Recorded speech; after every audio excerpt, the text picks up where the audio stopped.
Okay, let's watch this.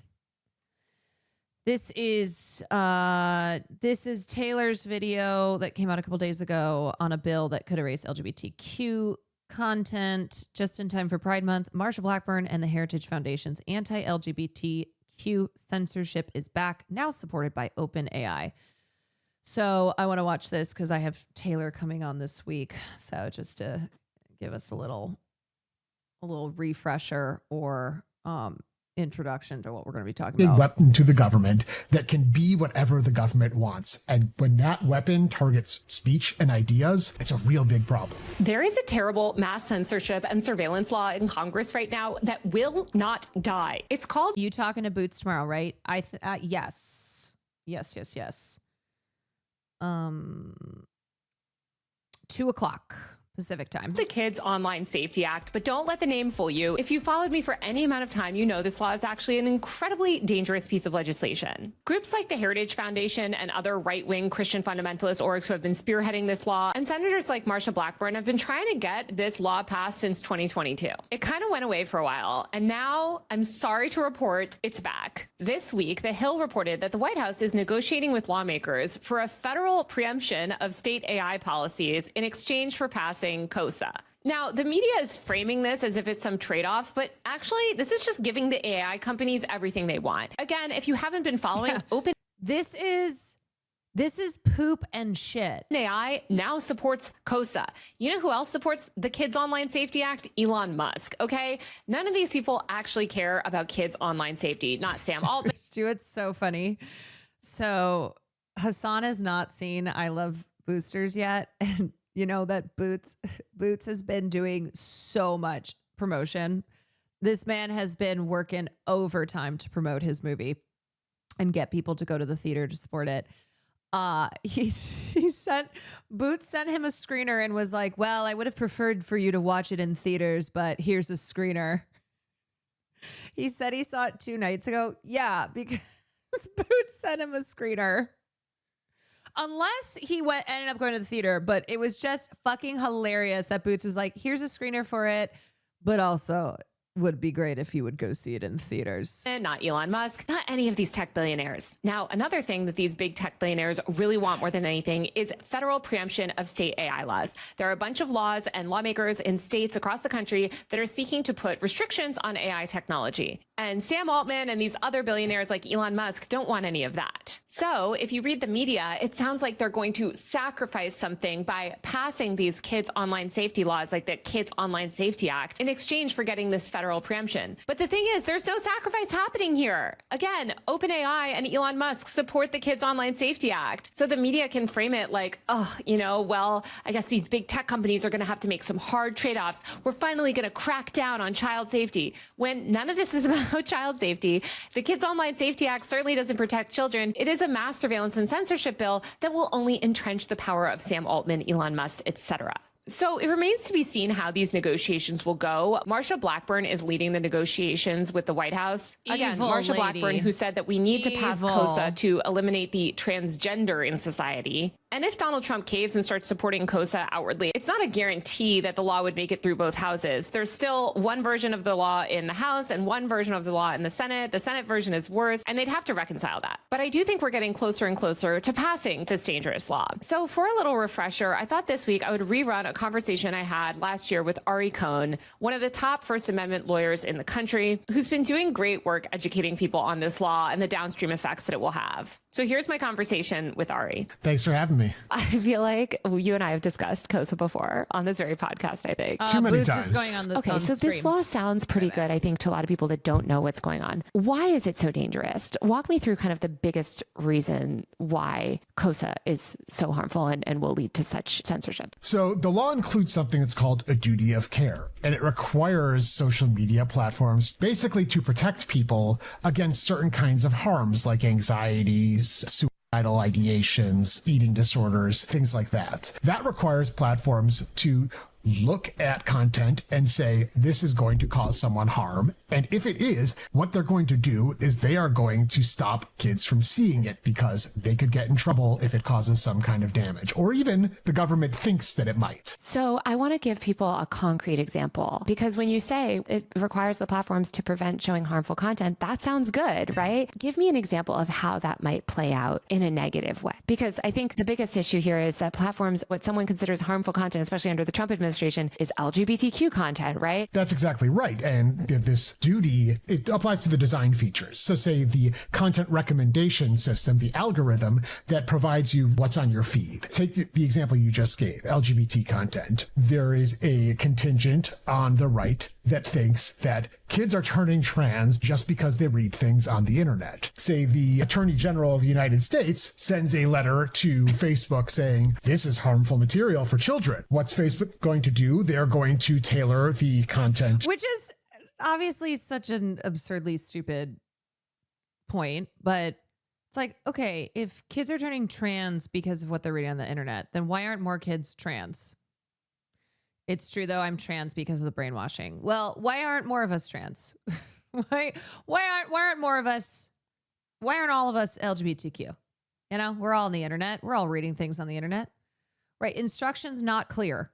Recommendation system so that it excludes any. When's it my turn? Wouldn't I love to be LGBTQ above, wandering free? Wish I could be trans.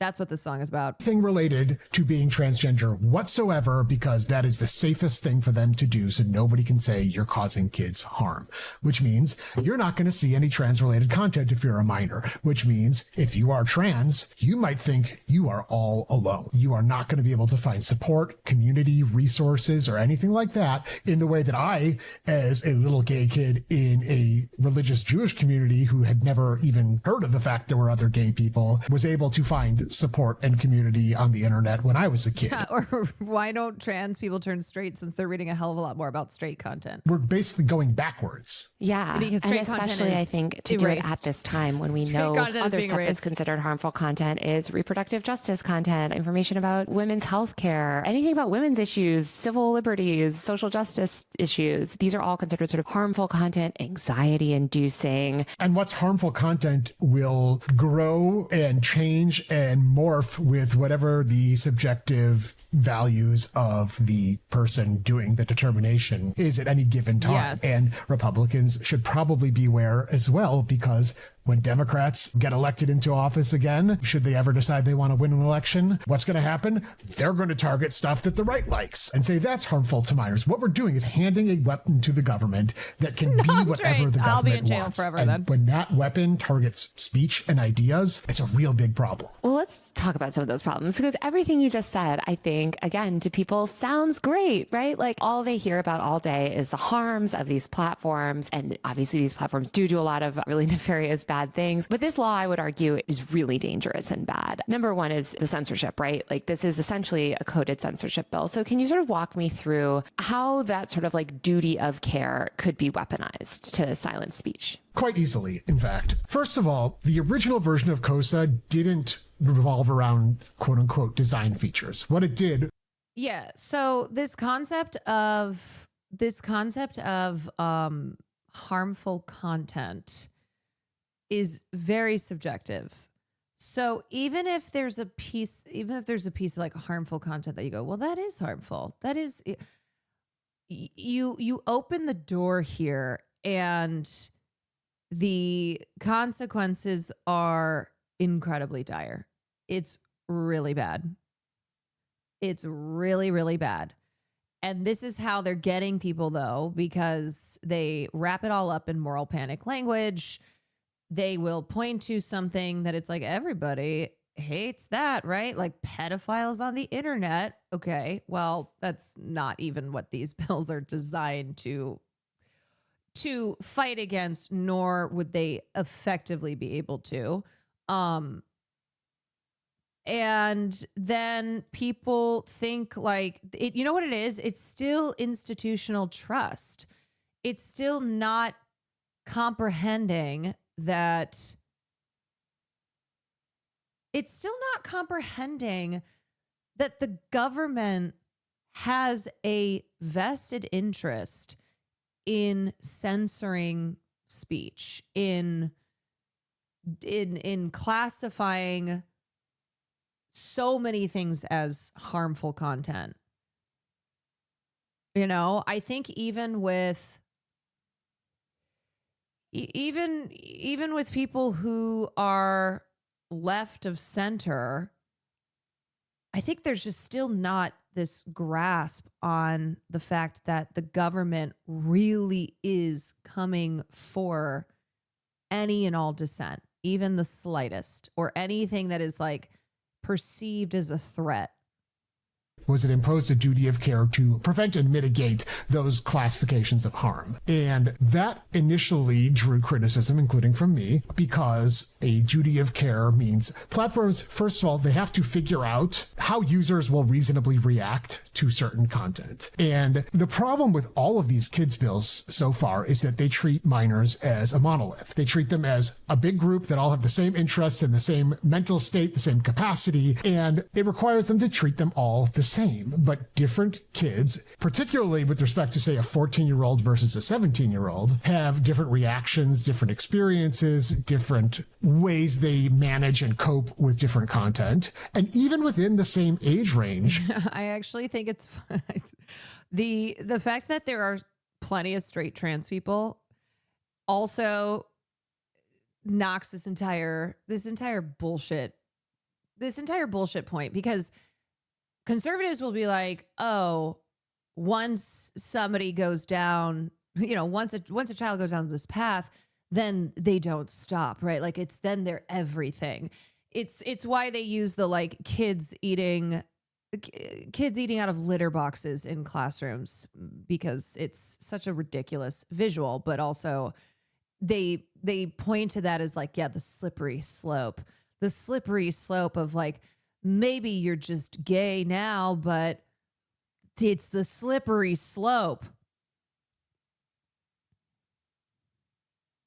They don't think straight trans people are straight. Well, yeah, I mean, I think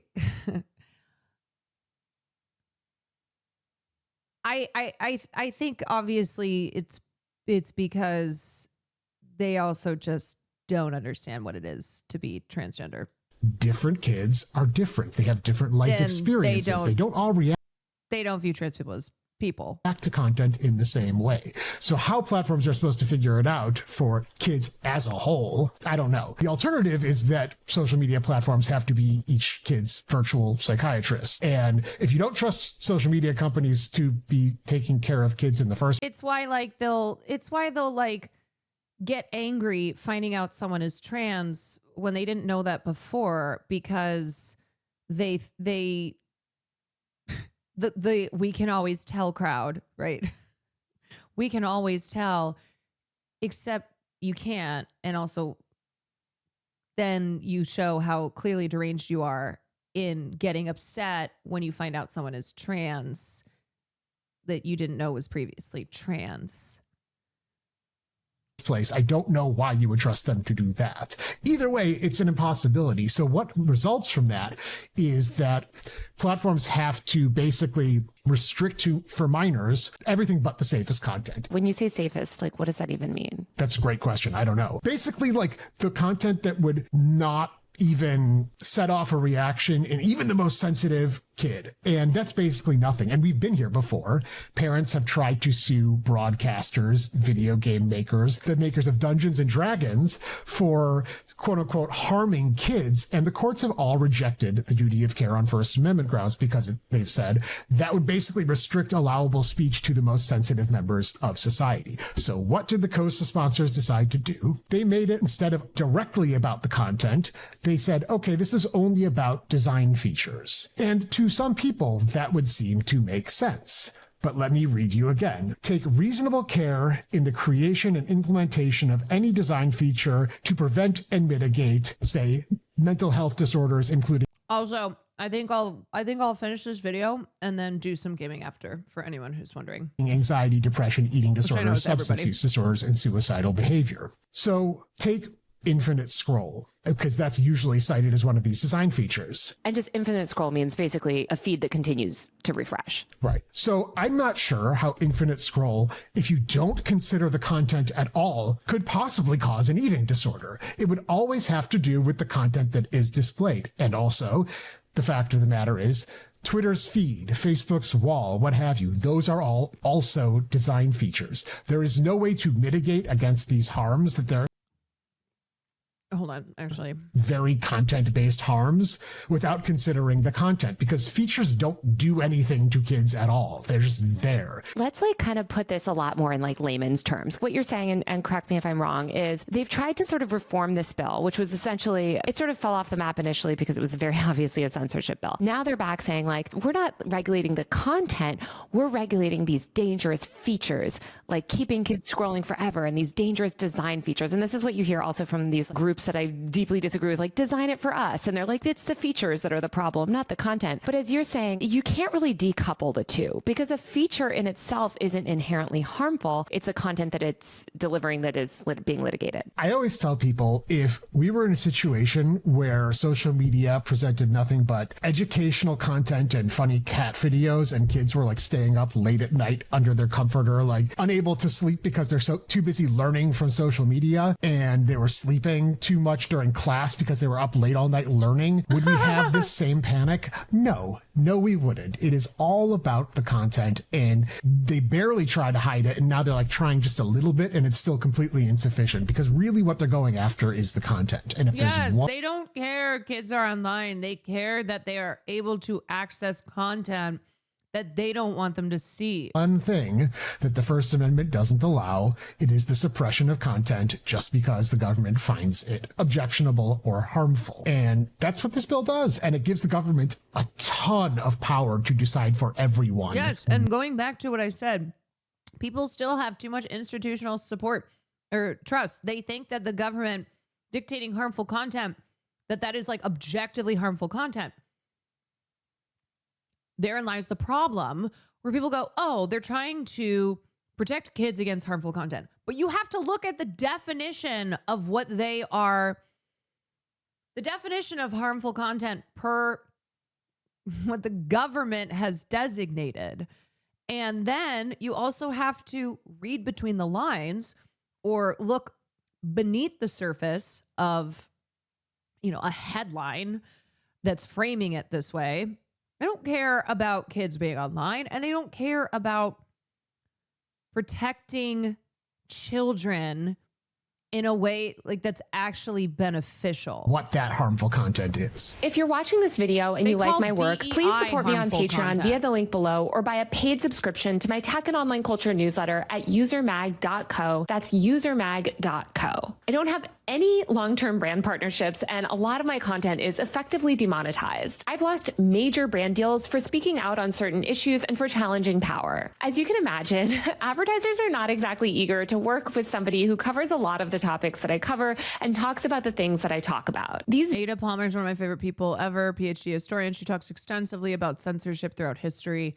Even when it's done with the best intention, it's always co-opted by malicious people later. Videos I make are entirely funded by you, and I can't continue to make them without your support. So if you get any value out of the videos that I create and you want me to be able to create more, please support me on Patreon or Substack via the links below. On Patreon, I do bonus episodes, monthly Q&A live streams, and post frequent updates about my work. My Substack newsletter gives you a bi-weekly roundup of everything that I'm seeing and reading and paying attention to online. You can also get my newsletter on Patreon. Once again, the links to everything are below in the description. Every dollar of your support makes such a difference. I think that's actually such a good way to think about it, because I think actually that's maybe a good test for any of these internet laws is if the content on these apps was, as you said, the most wholesome educational videos ever, would this law still be necessary? And no, it wouldn't. I think there's also just a lot that's sort of presupposed in this law. For instance, the idea that social media is inherently harmful and dangerous and it's leading to compulsive usage and all of these other things. The eating disorder stuff drives me crazy because I grew up also in the aughts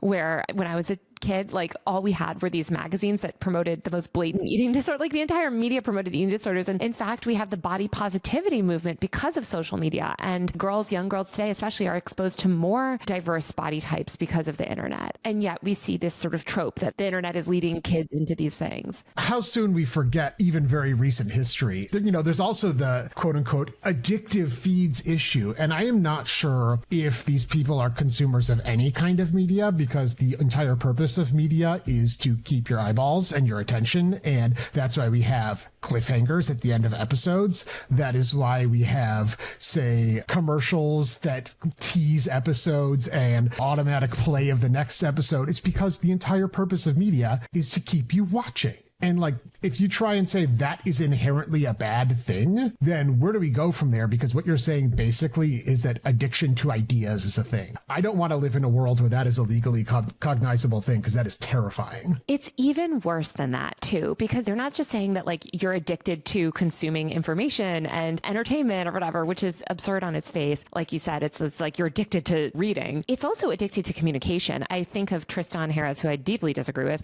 talking about Snapchat's streaks feature, which for people who don't know, sort of encourages you to message somebody every day. Like if we message each other each day that we continually message each other counts towards our streak. So if we've had 100 Twitch does that day streak, that means we've sent each other at least one message a day for 100 days. Twitch will send you messages like, watch a VOD or watch the live stream now or else you're going to ruin your streak. Now, this is something that these people that claim social media is isolating us and it's making us all miserable and all this stuff, you would think that they would actually love, right? Wow, it's encouraging you to keep in touch and directly communicate with your friends. Tristan Harris described it as being chained to your best friend on a treadmill and being forced to run. And like, there was all these endless moral panic articles about like the anxiety that's giving kids to break their Snapchat streaks. That's very like old man yells at cloud territory. It's absurd, but it leads to legislation like this too, where we know that the primary use of Instagram and most other social media apps among teenagers is actually not even through consent. It's messaging, it's DMs. Adam Massari said that the majority of teens spend most of their time on Instagram in DMs, communicating with each other, messaging each other, group chats basically. And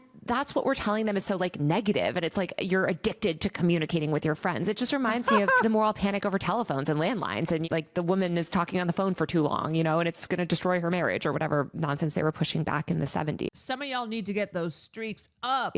As ever, we've been here before. Where are these like presupposed beliefs coming from? Months. Why do you think that there is so much stuff in this law that sort of assumes that social media is inherently addicting? It is responsible for the decline of mental health. Like, where do you think this is all coming from? Well, you get a lot of them from the moral panic pieces, as you said, and a lot of it is also Jonathan Haidt. His book, The Anxious Generation, kind of put it into the mainstream of like pop psychology, basically, even though also Jonathan Haidt is a total fucking transphobe. Oh, none of that evidence is causal. It's all correlational. And I'll take your listeners on a brief law tangent, real brief. When laws target speech based, and like, that is important to know. It's not the same thing as like, okay, this person has bad views in one area, but on this area, they're correct. It is related. It is correlated. On the content of the speech, they have to go through a legal test called strict scrutiny. The courts will apply strict scrutiny. And one of the parts of that test is that the government has to prove that there is an actual problem in need of solving. And when California tried to ban the sale of violent video games to minors, it put forth an expert who put his study there that said this is, correlates with higher mental health problems and acts of violence. And the court said, no, you have to have causal evidence. You have to have actual data that shows this is a problem. And all of the studies so far have said there's a correlation, but there's not necessarily causation. In fact, some studies have found a positive effect on kids' mental health. And so the science is very much not there yet. But Jonathan Haidt keeps pushing for this kind of legislation, saying it's the only thing we can do. It's the only reasonable response to this kind of data, which of course is still correlational. It's just that's a lot of what's driving this. It is. It's a lot of nonsense. And this is a man, by the way, who's on the board of Barry Weiss's fake censorship university. So I don't think he cares much about the speech concerns here. Well, he's actually come out and said, oh, Elon Musk and Linda Yaccarino say it's not a free speech problem. as if they are the two foremost experts on First Amendment law in the country. I was like, I had to get on Will's ass when he was getting on my case he's like, you're on your phone all the time. I'm like, because I do a lot of reading on my phone. I'm not, like everybody, I doom scroll, but most of what I do is I'm reading on my phone. I'm reading articles. I have, reading books. Like I primarily use my phone because I read a lot on my phone. like, okay. Elon Musk, who's banning journalists, who has currently banned multiple journalists for reporting critically on him and is one of the most anti-free speech tech CEOs ever. And because as a fucking commentator online, I need to know what the discourse is. I need to know like what's popping off. What are people talking about? What are like positions being taken? I like to be aware. So if I decide to cover it, if I decide to jump in on it, then, I'm in the know. Tacoma Blues, thank you for the gifted. Or he's constantly threatening defamation suits around anyone who covers him critically. To read on My jaw dropped when I saw that. I was like, do you know what a credible source versus a non-credible source is? Because this does not indicate that you do. He does not. But speaking of Elon, actually, I think another thing that you hear from people is, well, we've changed COSA a little bit and now tech companies are on board. X actually supports this legislation. So does Apple. So if it is really so dangerous to these tech platforms and companies, why would Apple and X support these types? Also, when I'm not home on my computer and I'm out and about, and I have my phone, like when I go to the gym now, because, I go to the gym, I'm lifting weights. I will bookmark a lot of things. So I'll be going through my phone. I'll bookmark stuff for later. So then when I sit down at my computer to get ready for stream, I already have stuff that's bookmarked. So it makes me feel, maybe it's not real, but I feel like I'm not sitting at my computer as long because I used to sit at my computer for like 4 or 5 hours plus before I went live. And now I feel like I can go do more things with my day while still kind of, taking note of stuff. It's above laws. Well, I don't know that it's necessarily dangerous to the companies. The companies that operate globally are kind of already set up for compliance, and Apple probably sees itself in a way as like already kind of doing all of this in a sense. Yeah, Apple also doesn't have social media. Right. And there's a side effect of that. If there's Thompson, actually a war right now over if there is going to be age verification, should it be the device manufacturer or the App Store? And Apple certainly has an interest in that dispute and would much rather it be the social media platforms. The company's job is to look after their bottom line. It's not necessarily their job, although everyone thinks they should look after users' free speech. So companies might support it, but you have to realize that the company's interests and your interests are not necessarily aligned. In fact, the sponsors of COSA will tell you that users and platforms do not have aligned values because they are saying over and over and over again how platforms only follow their business interests. They only do what's going to protect. Also, mind you, that the government and corporations have a vested interest in laying the blame on the internet and on social media usage for why people have mental health issues, right? So it's not just that the correlation is not causation, where kids who report like feeling more depressed using social media tend to already struggle with mental health, or it's not the social, it's not the internet usage. It is it's what they are responding to that's happening in the real world, right? A lot of us, as we engage with what is going on in this world, it's hard not to feel depressed from that because of how many terrible things are happening. But it benefits them to lay the blame and on the internet and be like, all these bad things are happening because people are online, because that means then that they're not responsible for fixing income inequality, for, fixing the climate, for fixing various like drug epidemics. They don't have to address the needs of the people, which are largely the cause of a lot of mental health issues that, yes, can be exacerbated from being online and then continuing to be presented with things or terrible things that will, that can exacerbate your depression or anxiety. Blaming the internet is cheaper than providing healthcare, economy, public spaces. Yeah. Right. And then they will say, back in my day, we didn't have all these depressed and mentally ill people, right? Like back in my day, you didn't have all these gay and trans people. Back in my day, you didn't have all these depressed people. Back in my day, there weren't these many autistic children. Does that have to do with the fact that they simply didn't exist, or that society didn't make room for them? That it was much harder to be out, that it was, you faced a lot more, faced a lot more violence, that it was illegal. Yeah. Or that like people would be locked up, and once you're locked up and removed away from society, you don't exist. It's why like a lot of people were just locked up in insane asylums.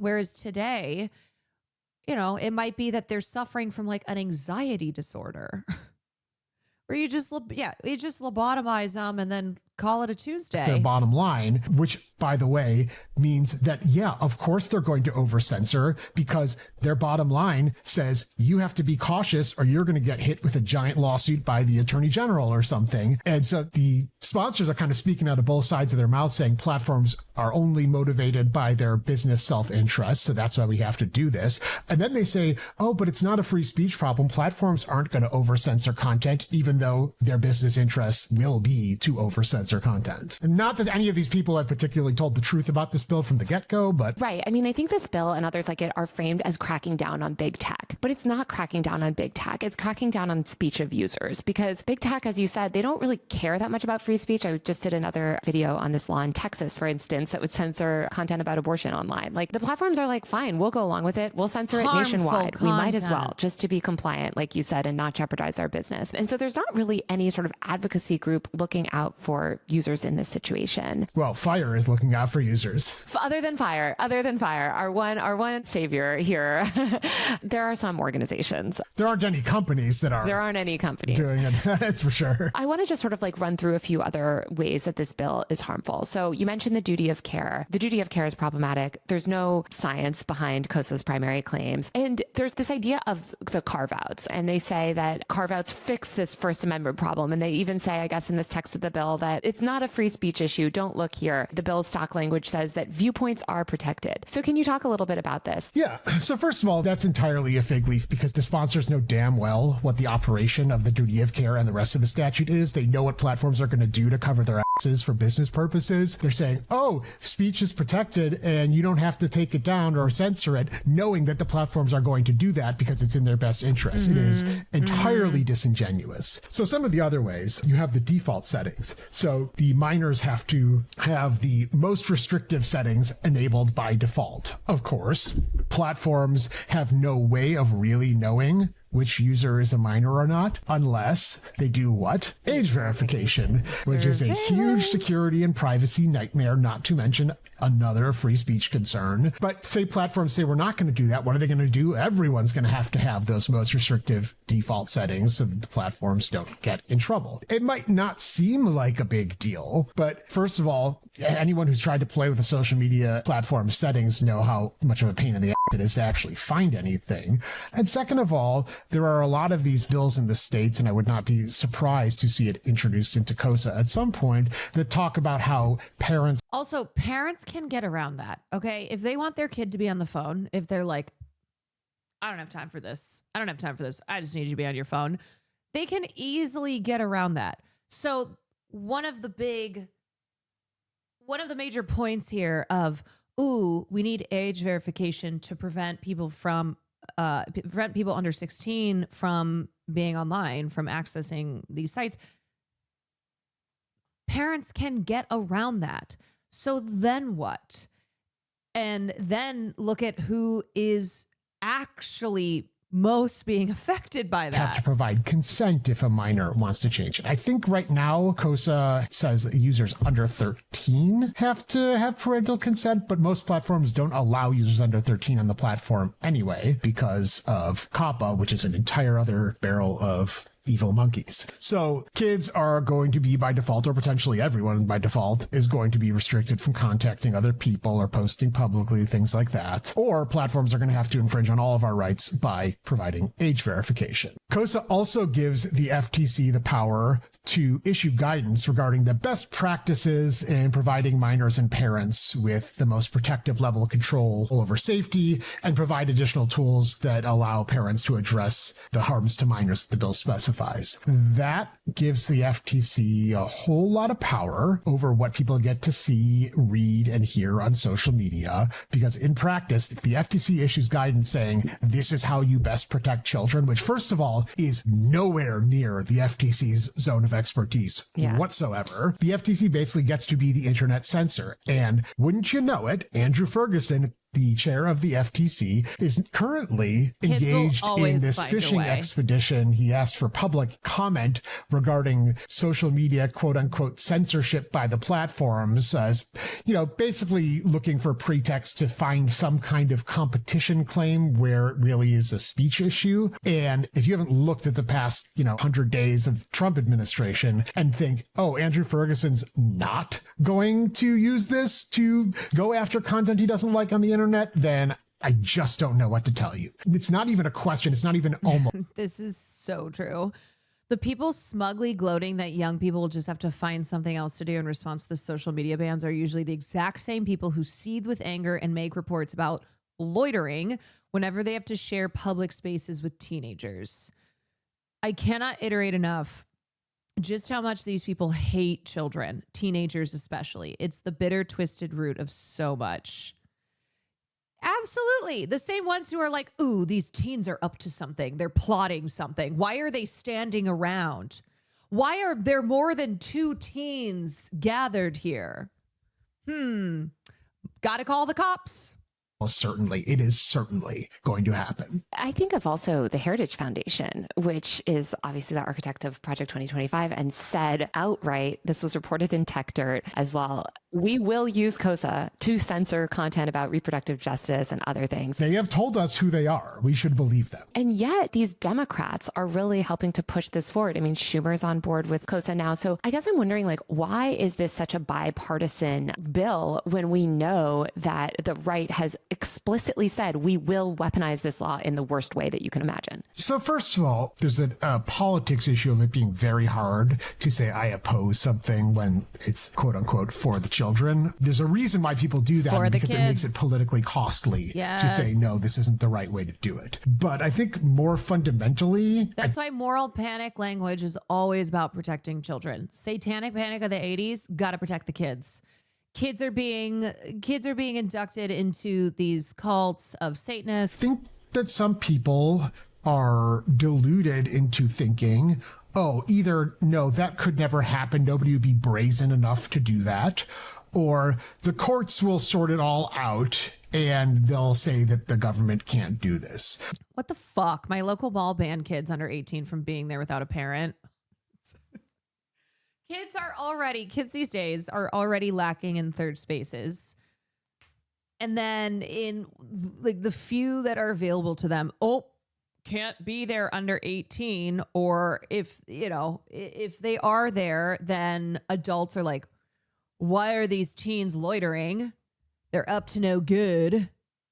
To which I say, first of all, again, have you been alive for the past 100 days? What do you want them to do? You must have been, because there is a minimum age to be in the Senate. Second of all, if you don't think anyone is brazen enough to do that, look at the entire history of the United States. Third, maybe the courts will say you can't do that. But 2 problems with that. First of all, that means that people will have had to go through however long it takes for that case to wind through the system, during which time the platforms are going to continue doing all of these things because they want to cover their ass. So you have that period that it takes for the litigation to unwind where the censorship is ongoing. But second of all, you trust that the Trump administration is going to listen to the courts. This is handing a loaded gun to somebody who says, I want to commit murder, and thinking, oh, they just said that. There's no way they're actually going to do it. So to give you the short answer, I have no idea what's going on here because it's so nonsensical. It doesn't make any sense.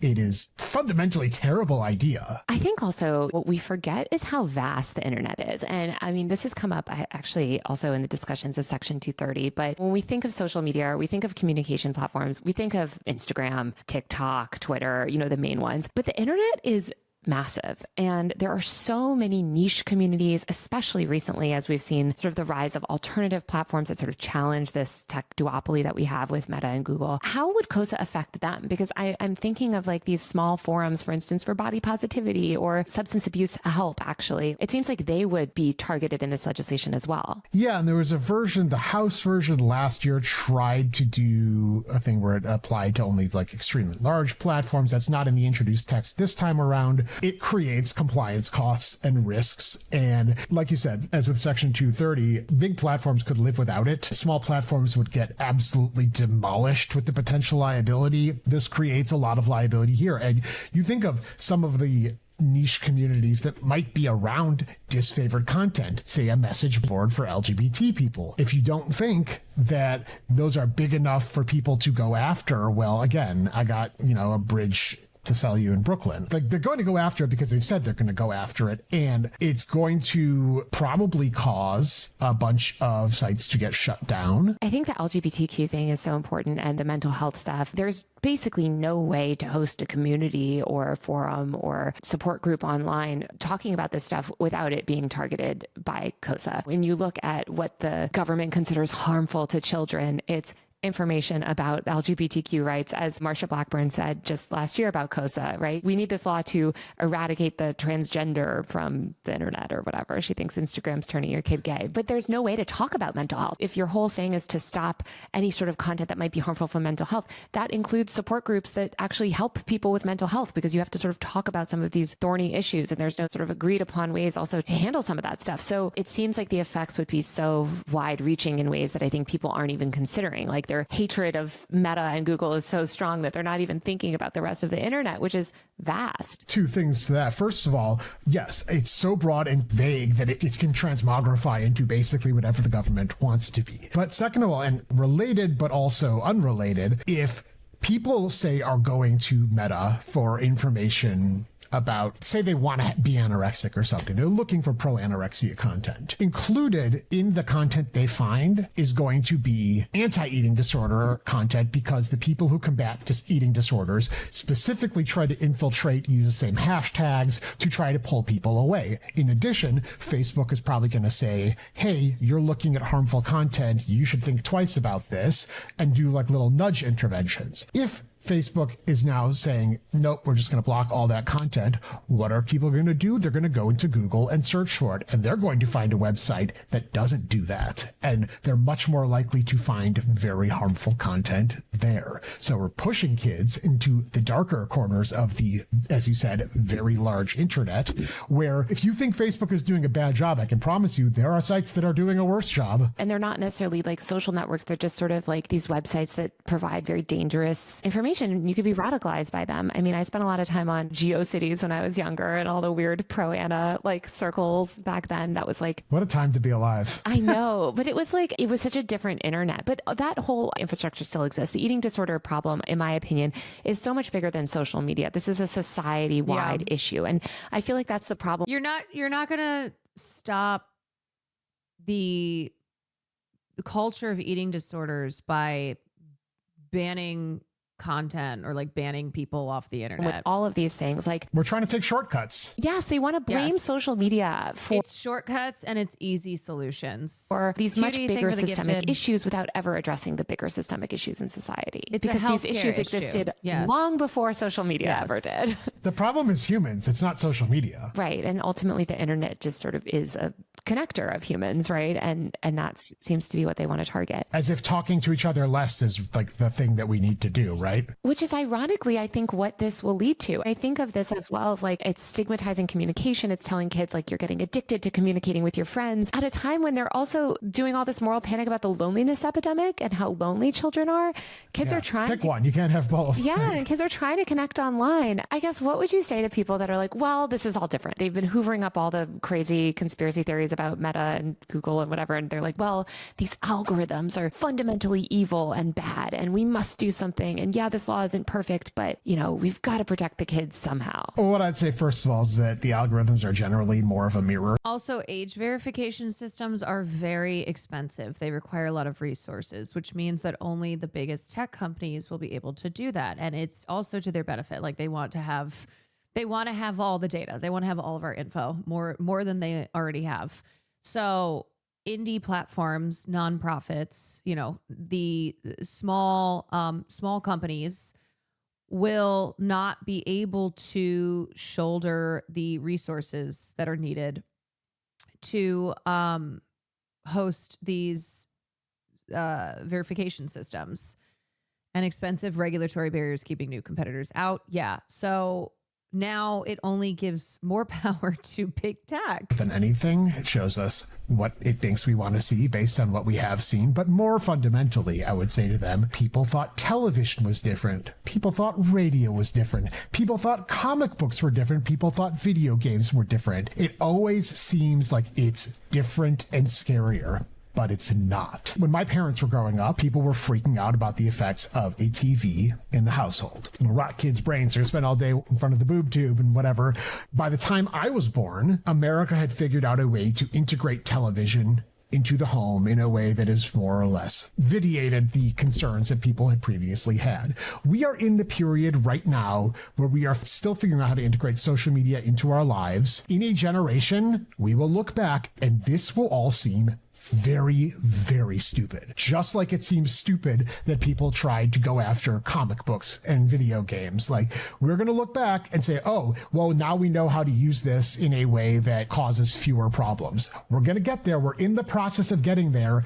Don't screw it up for the rest of us. You're more optimistic than me, Ari. I have to be. Otherwise, what do I have? I know. I guess, like, you know, I've done a bunch of reporting on sort of like these past moral panics, and there is so much harm. I mean, the comic book comparison is a good one, right? They passed actual laws, right, against comic books, and it forced one of the biggest comic book manufacturers out of business. It deplatformed actually a huge range of diverse comic books that had LGBTQ characters and things like that. So I worry that, and same thing with, I mean, I grew up in the video game panic. A lot of millennials where they were like, you play a video game, you're going to be a school shooter. You know, like, it cut off a lot of kids from community and connection. Speed, well, that's why I think the response has to be, don't pass these laws. If we don't pass these laws, we will figure this out in a generation, maybe less. But if also